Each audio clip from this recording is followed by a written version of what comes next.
Hello and welcome to today's edition of Sapita Show. Today we reflect on the theme, the politics of education in Nigeria.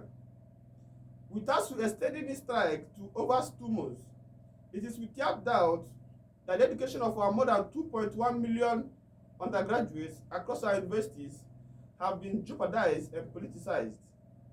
In 22 years, the Academic Staff Union of Universities have embarked on strike over 17 times, resulting in more than 50 months loss of academic work, which cumulates to 4 years, enough for someone to engage in a regular course and graduate.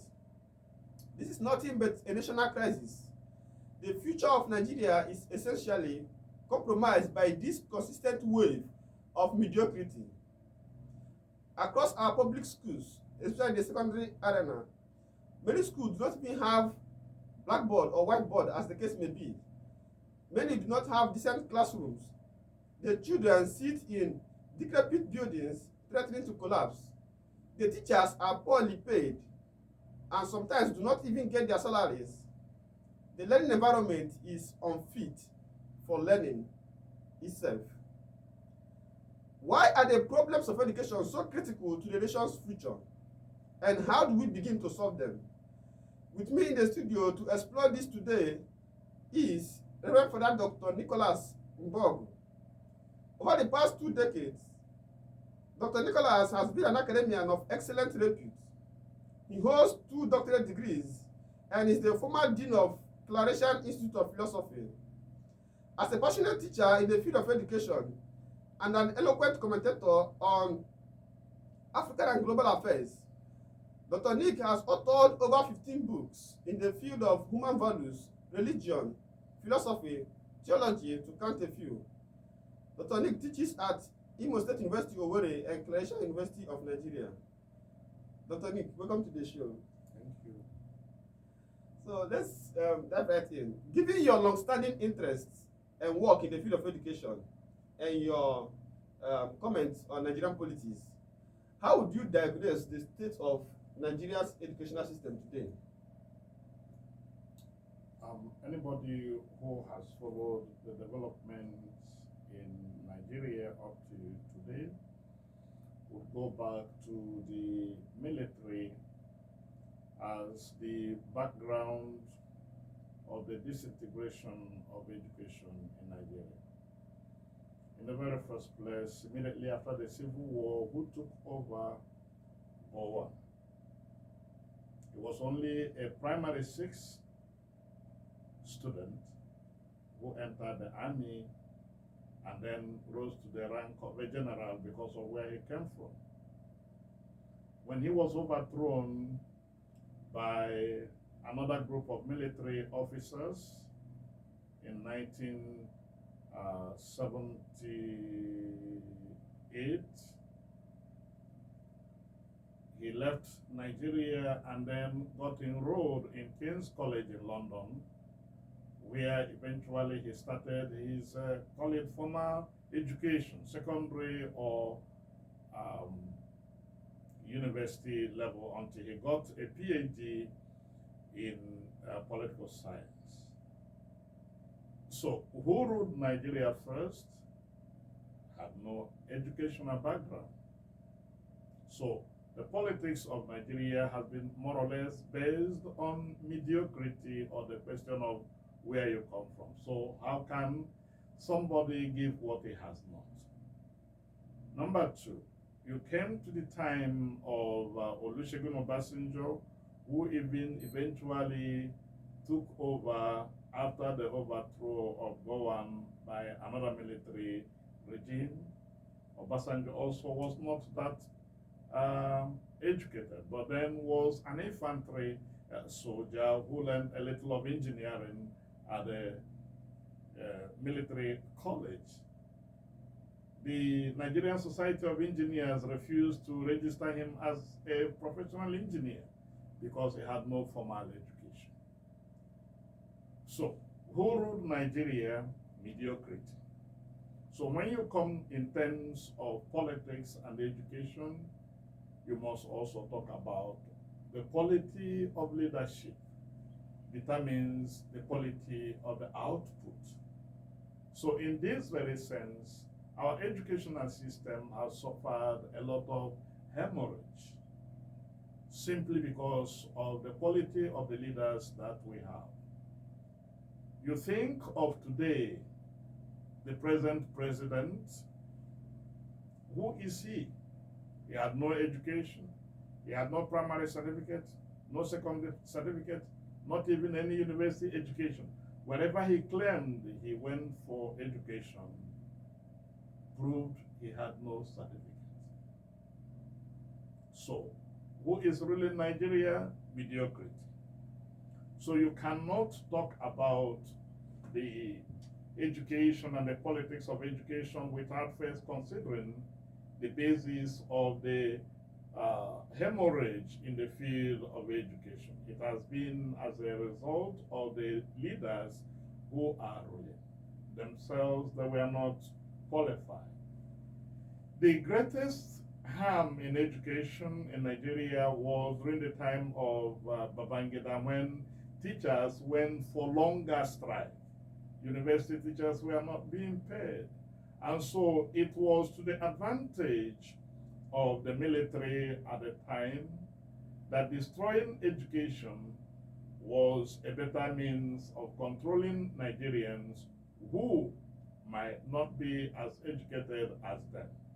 So it has been this very background of who controls what. And so when you have those who are not educated in the field as administrators of the common good, definitely you are talking about a shortage of results. Wonderful. This is incredible. And to put it on that background, like you said, the turmoil of education in Nigeria stems from the distortion of the education system by those who shouldn't actually rule, but are the army of illiterates who have as a succession of our leaders. So how do we begin to remedy this problem so that we can improve the well-being of Nigeria as a country? You can talk about remedying if you are talking about educational policy. Has Nigeria any educational policy? The answer is no. But there are papers and decisions that is said to be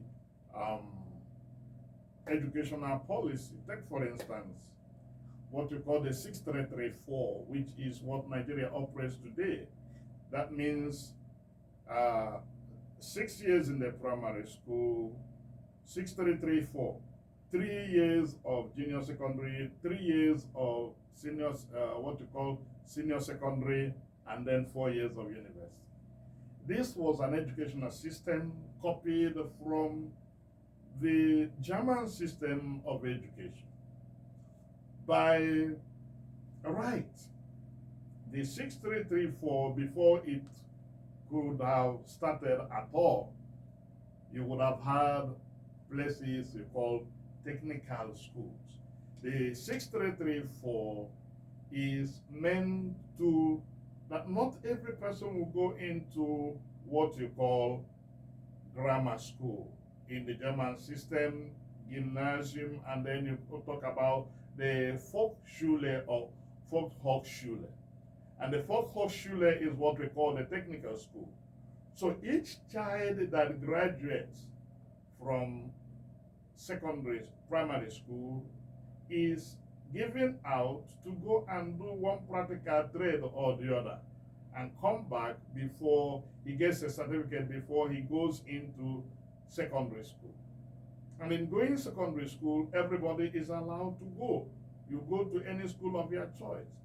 But within the first 3 years, you come out again. The result of the junior secondary school determines whether you are going forward in grammar school or you are going to Volkshochschule. And the Volkshochschule is what we call our technical schools. And in these technical schools, all the courses, all the subjects taught in the secondary school or grammar school are also taught here. But these ones come out with what they call the the 𝘭𝘰𝘯𝘓 certificate or the technical school certificate, while these other ones come out in the what you call the grammar school certificates. Here, those who come out here are the College of Medicine, Architecture, and all the rest.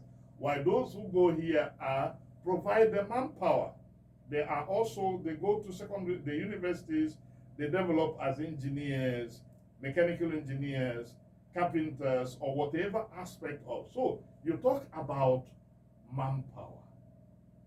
So when you talk about education, education should have the potentiality of producing what you call human resources, developing human resources. The Nigerian educational system as it stands today hasn't that vision of creating both what you call the middle class society and the upper class society. Everybody in Nigeria goes into one direction of educational system.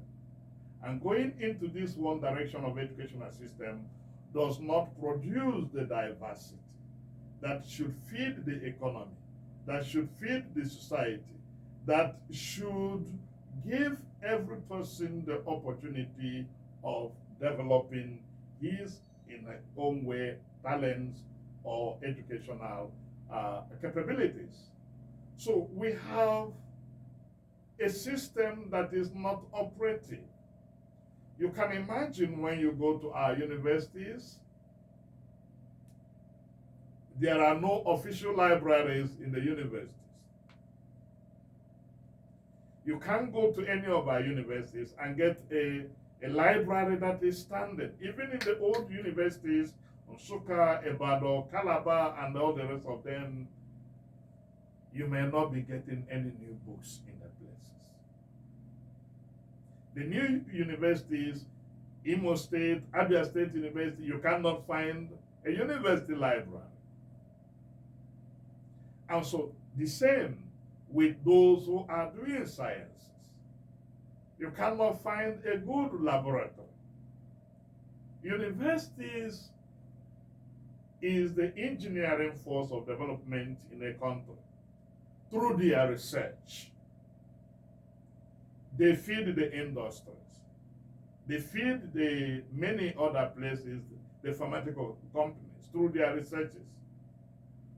But when you have a university that is not in itself researching, that is like a marriage with an infertile woman. The marriage of an infertile woman with an impotent man. There is no production. There is no reproduction. So our universities are dry grounds. And when you talk about developing, you can imagine the Nobel Prize makes awards of people who are excelled in different areas of human research and human endeavors. Olusegun and his group are of the old dispensation. How many Nigerians of today have won any of these very accolades? Perhaps not. You think about grading of universities, that's what you know, how a university is operating. Our universities rank the lowest around the whole world. And one of the reasons is that there are no researches going on, no academic programs going on. The strikes you have mentioned cripples the university and creates hopelessness, both in foreigners who would want to come to Nigeria. Nigeria used to be a bit distant for Cameroonian students in the past. How many of them are coming here today? None. Sierra Leoneans used to come to Nigeria for education. How many of them are coming here today? None. Ghana used to be. Today, Nigerians are going to Ghana. So you are talking about a politics that has impoverished the country. And impoverishing the country is destruction of education in the country itself. Wow, this is really hard on point. But like I said, we have that 6334 system of education, and like I said in my introduction, we have lost 4 years of this system of education for the past 70 years due to consistent industrial action by the academic staff union of universities. So where does this scenario, like rightly Abed or mentioned, leave Nigeria in the future? It leads Nigeria to no future. There is no future. You are talking of a future when you have armed the present. But you have not armed the present, you have not equipped the present. So you don't think of the future. Every other thing about Nigeria looks very, very bleak, except you can think about a revolution. You talk about when Obama came into office in America, the economy was down. The motor industries were down. So production was low. They talk about their economy as not working. Because it is when the economy is working and the people are being paid that you talk about the GDP or the gross national product. So the income, Nigeria is the poorest place you talk about the lowest income. When you talk about a Nigerian earning 30,000 as a minimum wage, 30,000 is less than $1 today. So you can imagine how we are creating poverty more than creating riches. So it is when you create riches, create a middle class, that you can talk about development. But without the development of the middle class, which generally comes from university holders, certificate holders, those who have the university education, that you can talk about development. And so we don't have that very type of level of development here because there are no programs towards engineering a future Nigeria. Okay, wow. We have about, let's say, 13.5 million out-of-school children in Nigeria roaming about our streets and doing practically nothing, and this is slightly above the population of Israel, which is pegged at about 9 million. And the major driver of Israel's GDP is technology, which is fueled by education.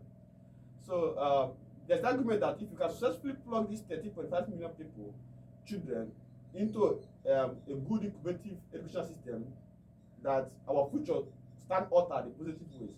So how do we go about sending these children back to school? You cannot talk about technology without education. Education, whether you call it literary education, is 100% necessary. Technical education, all these are 100% necessary. So to educate a child is to equip the child with knowledge. You don't just get somebody and say, all of you go into a technology school. What will be the level of their productivity? You must, let me use the word, conscientize them through education. That knowledge is used to produce whatever that will be produced. So it is absolutely necessary. But by the way, you are talking out of school children. Where are they going to study? There are no classrooms, no secondary school with a good classroom. The other time I went to one secondary school here in the 𝘕𝘠𝘓𝘂 North or 𝘕𝘠𝘓𝘂 West, because around the 𝘕𝘠𝘠𝘓 area. From the time I was there by 9 till the time I left the school, by around 11:30, the children, all of them were outside. There were no teachings going on. Again, you don't have a building. When you don't motivate the teachers, everybody needs to be motivated. So there are no motivation for doing anything that you say would benefit the society, because those who are supposed to be doing this work for the society are not being compensated for their works. The Academic Staff Union of Nigerian Universities are on strike. Let me use the word incessant strike. And what is the reason? Agreement, government signed 2 years, 3 years, 5 years, 10 years, the government finds a reason to renegade from the agreement. And you want the people to be working. How? You see those who are, you call your politicians, they are receiving millions of allowances and gratuities for doing nothing. For just wearing agbada and going to the National Assembly. And when you see the National Assembly, if they are at all sitting, they sit almost without up to 20% of the people elected into the place. But many of them have what they call constituency projects, which they convert to their personal money. You are talking about security votes for governors, which they convert as their personal riches. So you have all this corrupt system, and they want you to be working for them as their slaves. So when you turn your own citizens into slaves, definitely there must be a time when a slave will continue working and you say, please, I don't want to be a slave any longer. And this is the problem. Yeah. Because of this fact, increasingly, our young people, our educated young people, are getting frustrated with the Nigerian system. And because of that, many of them are in a haste to leave the country. In fact, one of them mentioned that the only thing that gives joy in Nigeria is the possibility of leaving it. And this has led to what is called the phenomenon of brain drain. So, what's your thought about that? Why would anybody stay in Nigeria? You have no future in Nigeria. The government is not thinking for you. The government tells you the youth is the future of the country. Yet we are practicing gerontocracy. The government of the old, for the old, by the old. So you see your president is more than 82. The person who is trying to position himself, trying to take over from him, is almost of his own age. And you say the future belongs to the youths. There is no future for the youths. It is the old today, the old tomorrow, and the old forever. And a country that has no regard for its youth has no vision for the future. And this is why any reasonable Nigerian youth would want to get out of the country, because the country is not thinking for you. The country is not planning for you. The country has no hope for you. The country has no plan for you. So invariably, many take a lot of risks crossing the Mediterranean Sea, many dying in the deserts, many dying in the sea, simply because they want to escape Nigeria. I knew of a particular young man, a Nigerian, that I met sometime in Germany. I asked them, why don't you go home? He said, Father, it is better I die in this place than going back to Nigeria. What will I go back to Nigeria to do? I sold out everything I had to come out. So better I die here than going back to Nigeria. So Nigeria is more of a graveyard, a cemetery of hope. And when you say a cemetery of hope, you can think of how many people in the grave have hopes of living tomorrow. So you bring young children here, they don't have any hope. Our president is outside even now in a hospital. The hospital in the presidency in ASUU Rock, sometime 2 years ago, the wife said it has not even a Panadol. And the president is traveling doing medical tourism. But he is not interested in revitalizing the health system in Nigeria. As he is not interested in revitalizing the health system in Nigeria, he's also not interested in anything education, because all their children are outside. They like to enjoy the labors of other countries, but fail to labor for their own country to make it also a place others can go. How many people, how many Europeans or British, where the president today is hibernating, how many of them come to Nigeria for health purposes? How many of them go to Nigeria for educational purposes? All the politicians, their children are all overseas. The governors, all of them, their children are overseas, studying in another man's country, but they leave their own country to collapse. So the problem here is that it is the poor people who are bearing the burden and the brunt of misgovernance and mediocrity in Nigeria. Let's talk about the question of insecurity as it affects education. You know, now and again we have heard how children who went to schools are being kidnapped, or murdered self, from Chibok to Jagabe to Kagara. In fact, 3 students of Greenville universities were murdered, with 35 of them kidnapped. 29 students of the College of Forestry, Afaka Kaduna, were equally kidnapped.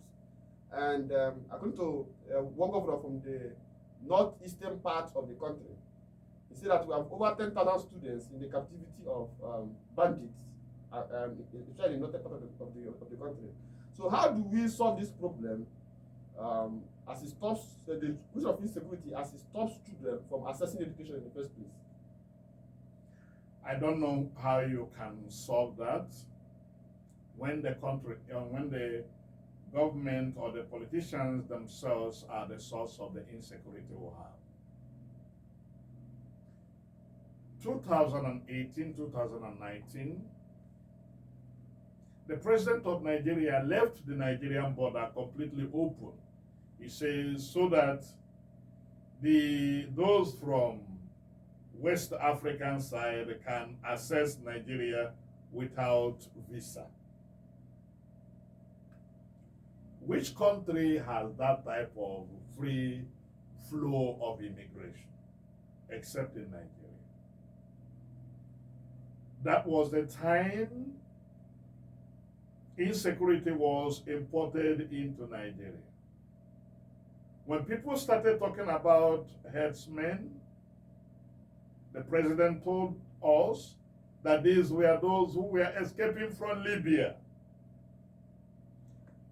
Meaning that the government had an idea of who these people were, but made no effort to checkmate it or to control them. So when you start talking about insecurity or kidnapping, we were told that among those who were doing the kidnapping or who resorted to kidnapping, and putting 𝘕𝘈𝘈, the governor of Kaduna State. These were people they brought in from other West African countries like Mali to come and vote for them in 2019 or 2015. After the election, they did not give them, the government or the APC government, under the leadership of 𝘕𝘠𝘀 as those who made the arrangements for these very people to come into Nigeria, failed to pay them what they asked for, what they agreed to pay them. They decided to stay back in Nigeria and start doing kidnapping in order to make the government compensate them. But the government refused to compensate them. So it has blown up, and they are talking about bandits. They know them. They were their political toys that were used. So if you are talking about how you can remedy that, those who were involved in leaving the border open, those who were involved in making sure that you go to some other countries to go and employ citizens of other countries to come and do election for you and cause mayhem if you did not win. So you won the election, there was no mayhem, but you didn't send them where you got them back. They know them, the politicians know the kidnappers, so they are the ones who are destroying education.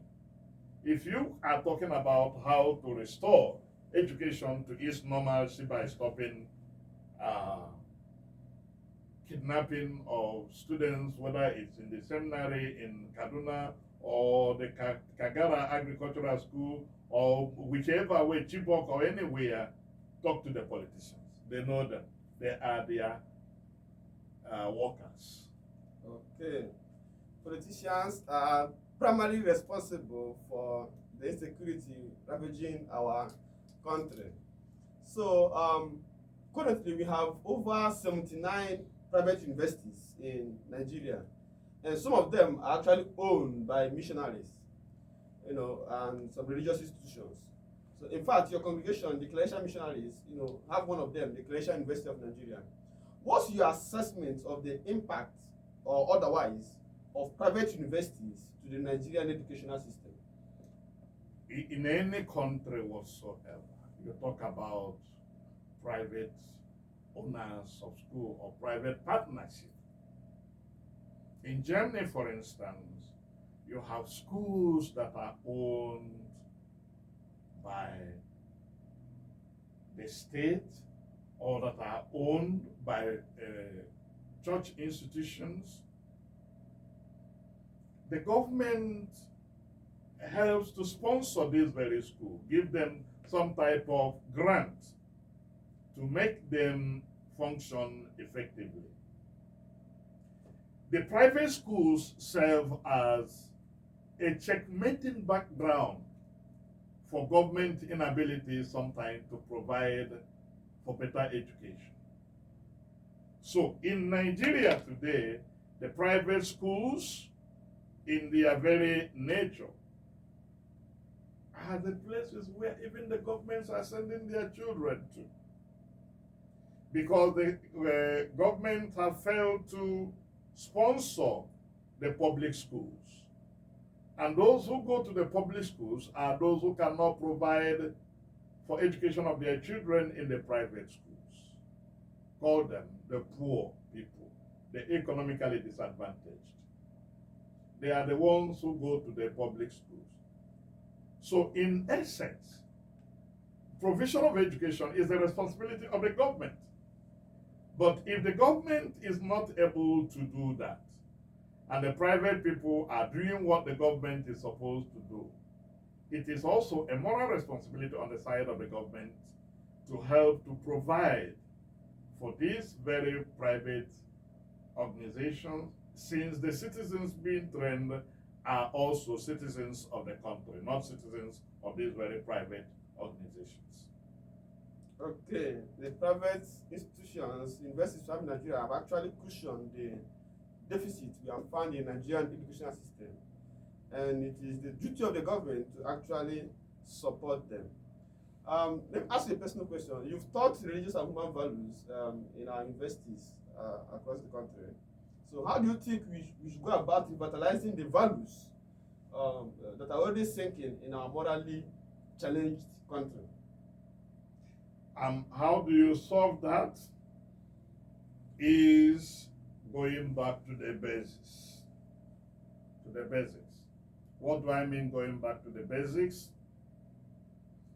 Moral instruction in schools should return.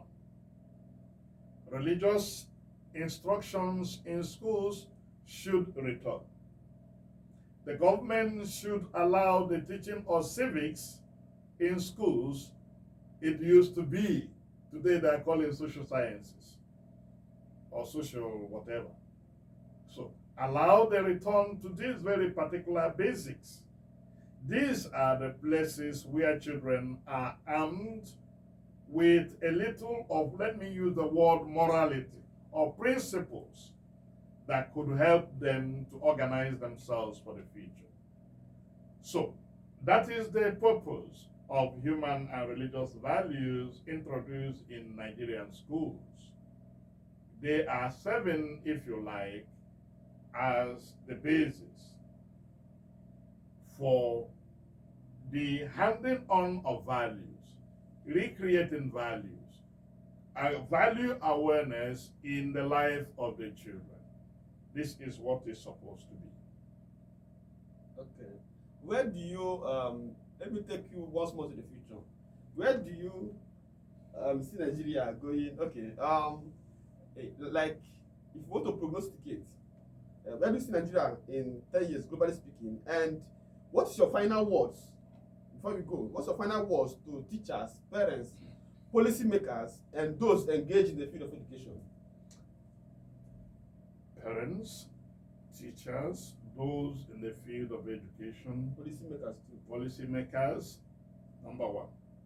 Let me talk to parents. Create a new future for your family by educating your children. Give them the best education you can afford, and you will never regret tomorrow that you educated your children. Teacher, like myself, by sharing your knowledge with children, with young people, you are implanting yourself in them and creating in them a model. Do the best that you can to give them the best you can offer as a teacher. To the government and to our policymakers, there is no future without education. Our educational system must have a policy for the future development of the country. And this very future development of the country must be seen to be harnessed in the young people who are the futures of the country.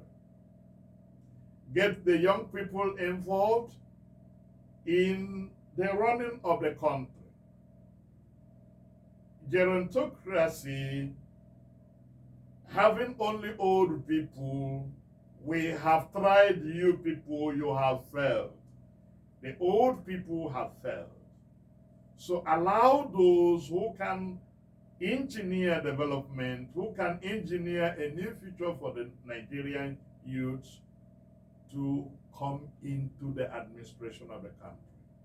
This, if you like, would be my parting word to anybody who is interested in the future of Nigeria.